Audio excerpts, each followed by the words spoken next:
Hello, welcome to Jason the Old Millennial. My name is Jason, speaking to you here in my basement in the great state of Kansas. Today's video, I'm doing another deep dive on a band, and this time I'm doing a deep dive on the British rock band, the Zombies, really made famous in the 1960s period. Anyway, so I'm going to go through their history, how they got together, what were their big albums and songs that made them famous, and my own thoughts on their career here on Jason the Old Millennial.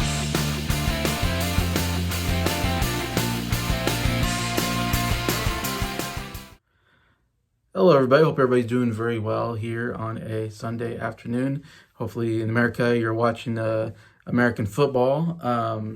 My Chiefs already played and lost last Thursday. That sucks.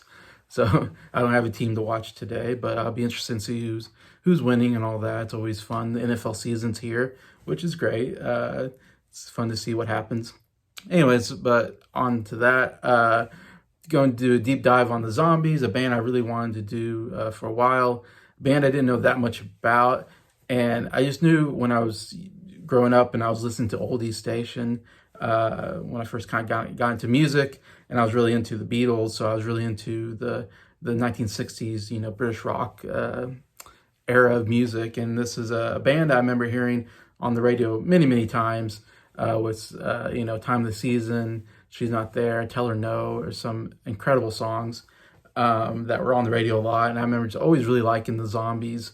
And it's interesting going through their career is that they didn't have as big or long career as you would think. They didn't have that many hit songs really. And so it's kind of surprising going through and going, wow, it seems like they should have done more than they did, because they made some incredible songs, and just a surprise they weren't bigger than they really were. But the songs they did, the really hit songs they made, are good enough to put them up there for me as one of my favorite British rock bands. So they started, like I said, in a place called St. Albans in the UK in 1961. The original band members are Rod Argent, who was a keyboard player and vocalist, and Colin Blunstone, who was a vocalist, one of the lead vocalists. And really, it's Rod Argent and Colin Blunstone are the two main singers that really are the core of the band, I would say. We got Paul Atkinson, who plays the guitar. I guess he's the lead guitar player. Hugh Grundy, who's the lead drummer, and Paul Arnold was the bass player for the band. The band members, they met while in school, and in high school, I'm guessing, and formed the band together at that time. This is right before the Beatles really hit big, of course, but everybody was starting to get the bands. Of course, they all got inspired by American rock music, like Elvis Presley and all that, and everybody wanted to start a band at that point in the 50s.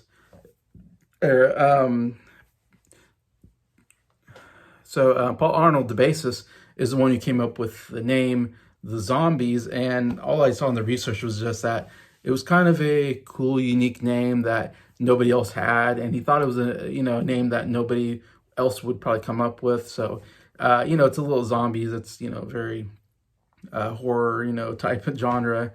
It's a very bleak type name. The Zombies.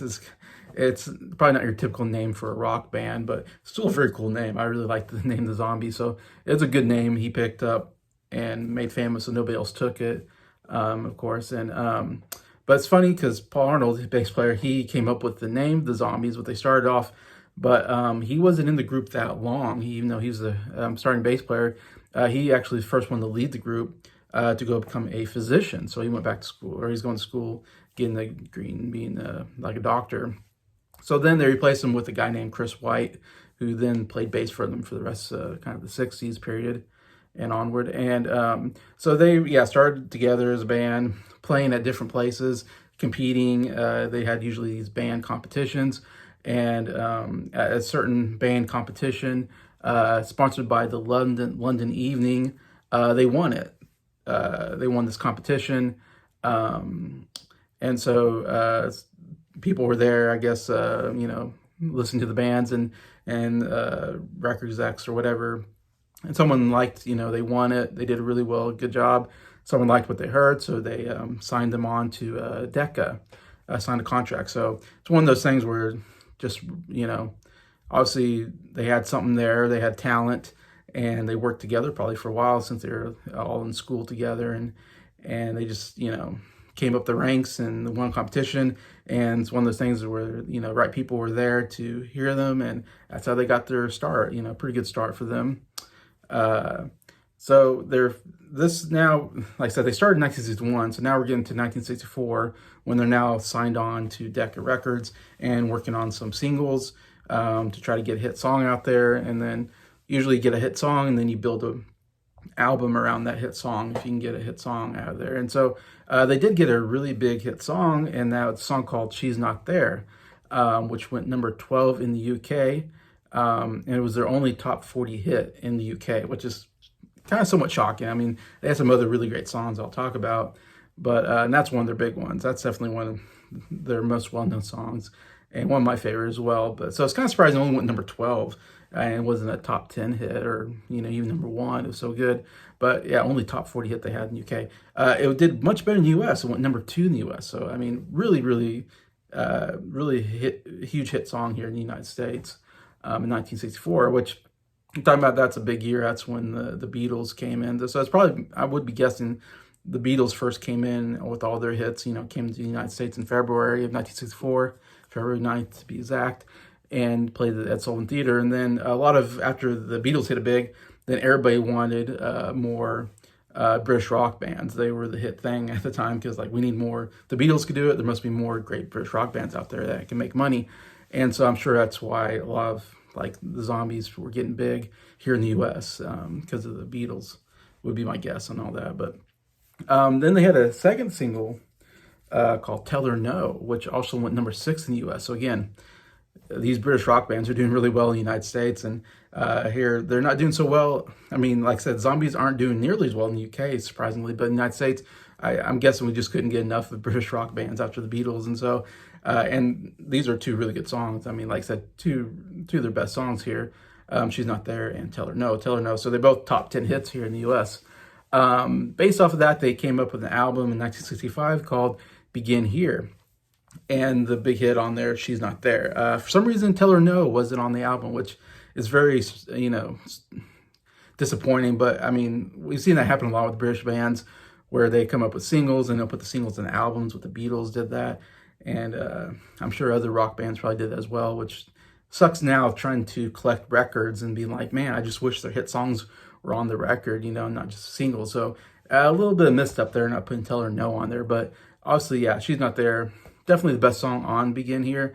And personally, it's a decent album. I don't think it's a bad album. It just lacks any real big hits on, except for one. Everything else is just kind of okay. It's not a great album, but it's an okay album, Begin Here. And I don't know how well the album did. I don't think I have it on here, but so they come with that album, had that 2 big hits.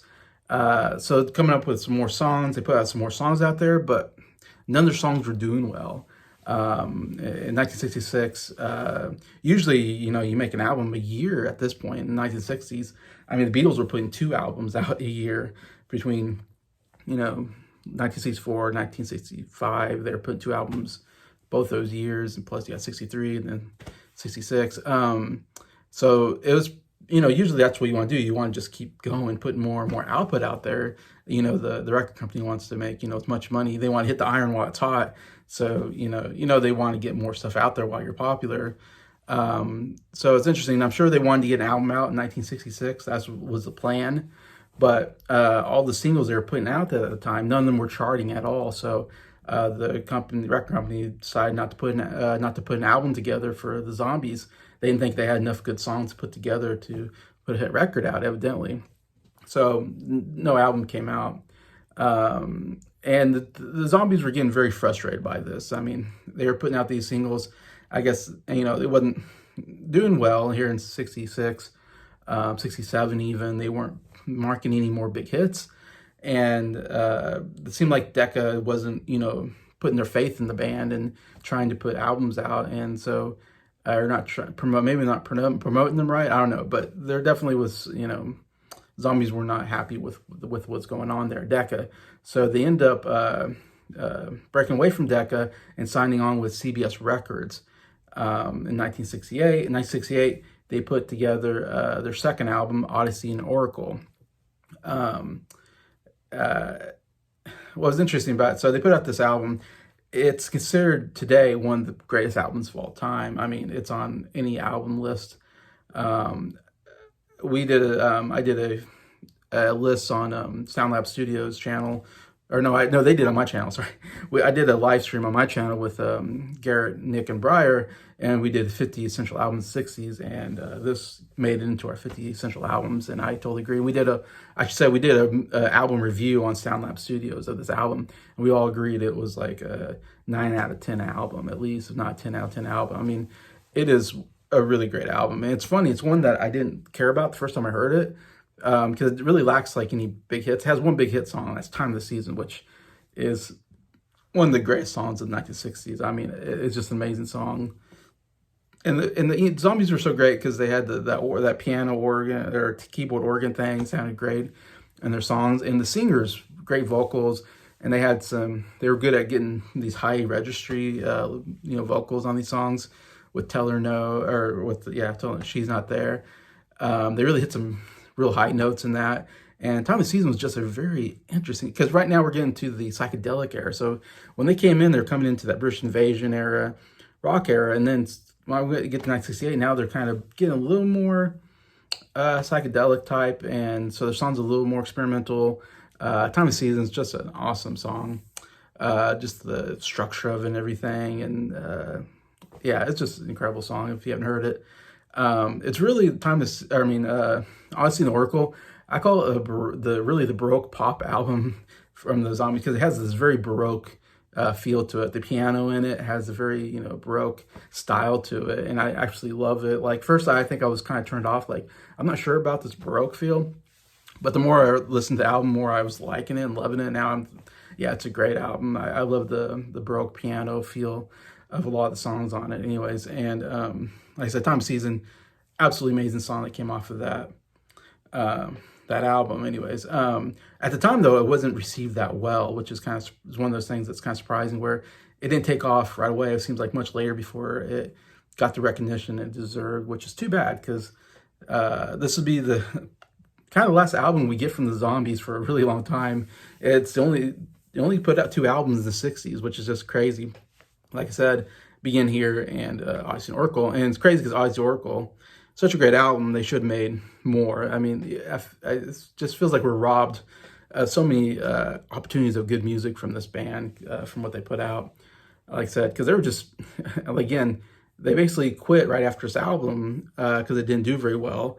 And it's like, man, they had so much, if they can put out a great album like this, I mean, what else could they have done after this? They had more, probably to give, to the music world, as far as albums. But unfortunately, yeah. So, of course, Rod Argent does the keyboard and vocalist. One that made songwriters also, Chris Wright, the bass player, the bass player that joined in, also wrote a lot of songs. So they were kind of 2 main songwriters of this album. The first single, "Care of Cell 44, didn't even chart, which is crazy. It is an amazing song. So "Care of Cell 44, the very first song on the album, should have been a hit song. I mean, it's a really great song, one of my favorite from them. And so the album didn't do that well. I don't think the single didn't chart at all. So again, they're just having a lot of hardship there, and so the band actually quits after they make the album. Because the Odyssey Oracle didn't do very well, so didn't chart. So they kind of stopped touring, and they just kind of stopped doing music together, which is just kind of sad, like I said. "Time of the Season" was their next single, and that was a huge hit in the U.S. in 1969. Went to number 3. So, I mean, 3 top 10 hits in the United States there, including that one. So they still were putting out hits here in the United States anyways. Not in the UK, but in the United States for some reason. But anyways, the company still wanted them to go out and promote the album and, do tours, like you normally would. And I would think the US tours would do very well. Like I said, they had 3 top 10 hits in the US. I would think at least in the United States they would do very well. Maybe not as well in the UK, but the band just refused to play any of the gigs after. So then they come up with this huge, I mean, it wasn't big at the time, but they still have plenty of great songs to play. But they yeah, they quit, didn't want to do any concerts, so they didn't promote the album at all. Yeah, so Delta did this really weird thing to promote this album. Basically, is they created two fake zombie bands, and they would put them out, and they would go and do concerts and play the zombie songs in concert and promote this album. Basically, yeah. So the two fake lineups, and one of the craziest stories, if you haven't heard, some of you might have. But they had a Texas lineup, so they had a fake zombie band in Texas. And two of the members of this fake zombie band were Dusty Hill and Frank Beard, who I'm not as familiar with them, but many people know them to be members of ZZ Top, and which was a fairly big band there. It came out of Texas. So you have two ZZ Top members playing zombie songs. Interesting enough, because I don't think of ZZ Top being the same style as Zombies. I don't know much about ZZ Top. They're a band I haven't really been into, so be interesting to kind of hear. But I don't think their styles really are that in tune. But it's just so crazy that I wonder if you're hearing the Zombies are coming to town playing in their concert. Did people know that wasn't the real Zombies, and that it was a made up zombie group that was playing the zombie hits, I guess? I don't know, because I wonder if you knew, would you care as much about what? Like, I wouldn't think if they came and said, if it was a Zombies cover band, I would still go see them, of course, because it'd be fun to hear, zombie songs from a good cover band, maybe. But to hear a band saying they're the Zombies, but they really aren't, I don't know. I'll be like, I'd really rather just see the real Zombies than see a fake zombie band. So I don't know if they knew, if they went thinking it was the Zombies. I don't know. And still successful. So I'd be interested. I didn't know that part of it, but that's just I've never heard of anybody doing that before. Just like, they don't want to go promote, like the Beatles. They could have done the Beatles, like, but everybody knew who the Beatles were, so you couldn't do that. You couldn't put out a fake, Beatles band, but go, hey, here's the Beatles, and be like, that's not the Beatles, and play like Beatles songs from Revolver and Sgt. Pepper's and stuff. Anyways, but yeah, so that's an interesting story there. But anyway, so yeah, they broke up, which is crazy. So they only put 2 albums out, and then they were gone. But then in 1989, Blundstone, White, and Grundy reunited briefly and played together. So in 1989, so I mean, you're talking, 21 years later, they come together and play a little bit together. Blundstone and Argent played together in 1999, so 10 years later, the two kind of main singers played together at a charity concert. So we're kind of getting a little bit, again, 20, 30 years later, we're finally kind of getting these zombie reunions, which is just crazy. And then the two kind of got along together, I guess, and decided, hey, let's make some new music together. So they collaborated together on albums called Out of the Shadows, looks like in 2001, and As Far As I Can See in 2004, and Breathe Out, Breathe In 2011. So they actually put out, this is crazy because I never knew this or never would have thought this, but because I think it was just a 60s band, but they came together and made 3 more albums in the 2000s. Again, you're talking, 30, 40 years later, they're putting new zombie albums. They're called Zombies, and their albums are considered part of the zombie discography, but I listened to the albums, and to me, they're not all that. They're not the worst thing in the world, but they just don't sound like the Zombies to me. They just, it's one of those things where, when you spend that much time away and you're getting older, when you get older, your voice doesn't sound quite the same. It changes. And so when you listen to them, it just doesn't sound like the Zombies anymore. And the songs are just blah to me, like no hit songs coming out of them. It's just like, sometimes the band, you have your prime area. You have, this a lot of times maybe a 10-year period where you're putting out your best stuff, and then it's all over. A lot of times that happens, unless you're really, really good. But your time in the spotlight is very short a lot of times on bands like this. And so if you don't hit it when you're like at your best, it's just kind of sad coming back and trying again, and to me, kind of failing. Well, they also had another album in 2015 called Still Got That Hunger, and they came out with an album, a very brand new album just this year called Different Game in 2023. So they've actually had 5 albums in total after their big hit Odyssey and Oracle, which is just crazy. And like I said, I don't bother with it. I've listened to them, and they don't make any kind of impact. And it's just one of those things where it's just hard to get that magic back that they had in the 60s. You know, they really, 60s was, and maybe into 70s was, that was the time they really should have put out their stuff, and they could have put out some more great albums and songs, you know, and so it's a missed opportunity there. But I mean, it's cool that they got back together, I guess, and, you know, played more music, and we got some more Zombies. But yeah, to me, in my opinion, I've heard some people say they like the albums. Like, I know Sam St. John, he said that he likes this last album, Different Game, in 2023. So some people enjoy it, I guess. I personally, to me, it just sounds like a bunch of old people singing songs and just not, they're not, you know, they're just not as good as they used to be. In my opinion, they just lost something there. But so Paul Atkinson died in 2004. I guess he's the only member I have right now that has passed away, which he was the lead guitar player. So lead guitar player did die at this point. And so the rest of the band, of course, just came out with the album in 2023. So they made a couple albums without Paul Atkinson anyways. So Odyssey and Oracle ranks 243 on the Rolling Stones top 500 album. So it's in the top 250 anyways of that. And I'm surprised it's even that low. It should be higher on the list.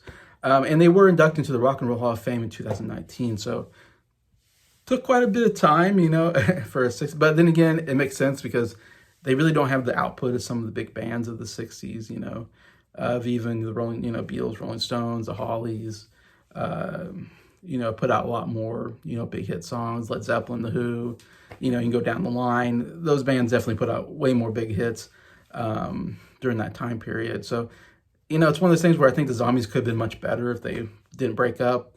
And maybe Decca messed them up because they should have put out more music probably in the 60s than what they did. And of course, again, their music wasn't charting in the UK. So maybe I don't know, maybe they just didn't have enough big hits in them.